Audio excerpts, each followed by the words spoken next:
Bunaqa kerakli so'tga poyezd qatnovini olib borish juda qiyin. Lekin kechikishlar ko'p bo'lishi mumkin.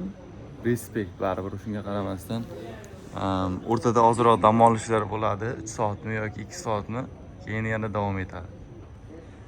Respekt. Men bunaqa sistemni hali hech qayerda ko'rmaganman.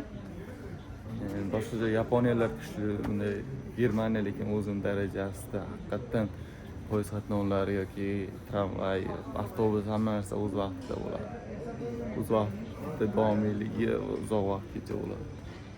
Birdan qanaqadir poyezdda qurilishi, qayerdadir qurilish bo'lsa, o'rniga yoki avtobus qatnovi yoki qanaqadir transport vositasi qo'yiladi albatta.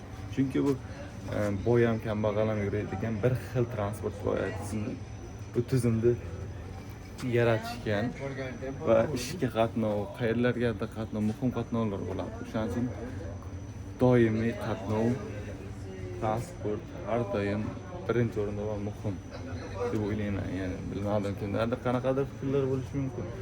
Bu shaxsiy boyagi yashayotganim uchun shaxsiy bo'lgan tajribalardan kelib chiqqan fikr.